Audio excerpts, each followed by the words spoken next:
So should we be choreographing our leg thing here? Oh, I like to do this anyway. Well, you know, you're each your own separate, even though you share sort of one mind for the writing, you're each your own person. Who says we do? Whose mind are we sharing? Neither of ours. If I was sharing his mind, you'd see the perforations on my wrist ready to... Well, you're your own people for this interview. Well, Thank you can just do whatever you want. So, actually, we'll start with you then, Jeffrey. How did you break into television? Well, let's see. A lot of this is going to get cut, right? Edited. Edited. I think as long as there's no names that are implicated, I think we'll be okay. Well, the way I broke into TV is that, you know, my father, my uncle, my first stepmother, and my stepfather were all in the industry. So I grew up around it, and that meant I knew pretty much everybody, and not a single one of them gave me a job at first. Peter laughs at my jokes. I met, my first job was delivering call sheets at Paramount, which of course we don't do anymore because everything is sent by email.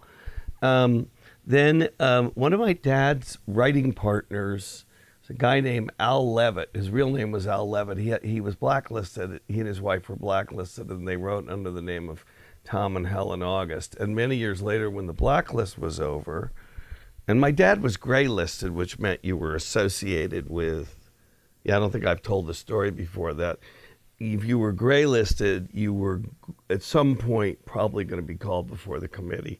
Wow. But his friends, the Levitts, after the blacklist was over, they were working on an Aaron, boy, this is a long story. They were working on a Aaron Spelling show. It was the period when Love Boat was on, which I later worked on, and Fantasy Island, and they wanted to do a show called, I think Aaron had sold a show called Paradise Hotel. And in those days, they would give you the pilot script and 6 episodes, and then they would decide whether they were going to shoot it. They didn't always shoot the pilot. So they gave me a script. I had never written television before. I think I tried to write a screenplay in college, not grad school, because I was going to be the great American novelist. And I got paid for it. I got in the Writers Guild, and then ABC decided not to make the show. And that was my first job. And then I met my writing partner, my long-term writing partner, who I had a lot in common with because her great uncles and her grandfather were the Fleischer brothers, so Popeye, Betty Boop, Out of the Inkwell. And we worked together 12 years. And that's the partnership that Hollywood likes the best, is male-female partners. Next, they like partners because they like to, they're getting 2 minds for the price of one. You know how that works. And so we're So that's sort of my background, but I was around it all my life, and boy, that was long-winded. Even by my standards, you can cut around it, I'm sure. I don't know. Peter, for you, joke writer, when did you begin? Or maybe that wasn't the first thing you did. Well, surprisingly, I came in from the academic side and started studying the psychology of humor and started doing research in it. And then I took some courses in comedy writing and stand-up and got more and more immersed. And next thing you know, I was writing joke books. We wrote a few kids' joke books. They sold pretty well. And then started writing nastier adult joke books and fun stuff. And you not also, as long a good a story as Jeffrey's. Well, you also certainly not as long. You also balance your career moonlighting as a therapist or psychologist? Well, I started out as a research psychologist, later switched over to, or added clinical psychology to it, where actually, here's another in a series of boring stories since Jeffrey started the tradition.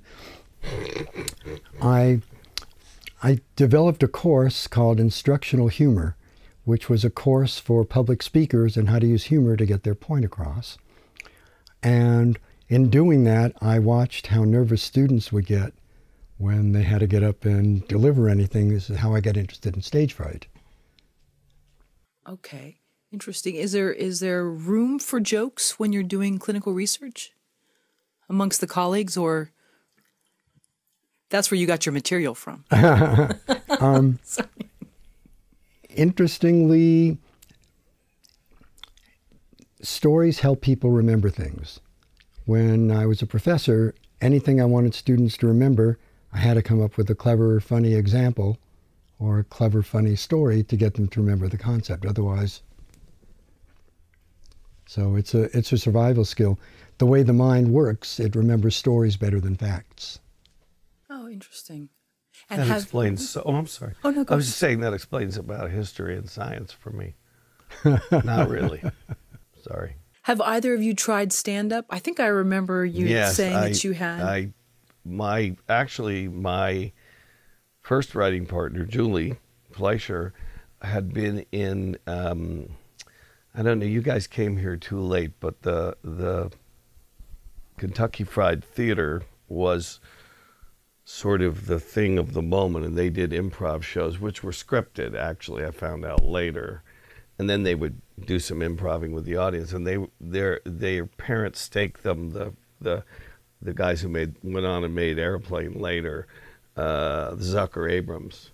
They were cousins and brothers. The Zucker brothers. And she went to work for them, and had long been an actress. When I met her, she had been an actress and a stand-up. And one night she did convince me to go to the comedy store, and it was really bad. I mean, it was a Jan Brady people moment. were asking for their money back. That's about really? it. Doesn't get worse than that. No, I wanted to be an actor when I was in high school, and I remember doing, I don't think I've told you this story. I think I was doing Inherit the Wind, which is, the two main characters are based on William Jennings Bryan and Clarence Darrow, and they both have these long speeches, and I had to memorize the speech from the Bible, and I went up halfway through it, and drama teacher said, maybe not, maybe something. So, yeah. I think I became I think writers are very often people who fail at everything else. So that's been my experience, that, I did try a lot of other things, and yeah. Or maybe they're comfortable in their own element, though. That's a whole nother topic. Despite the fact that I love to be around people, I love being alone in a room. And I think you have to have that too. So, Peter's much more sociable than I am, so he's good in crowds.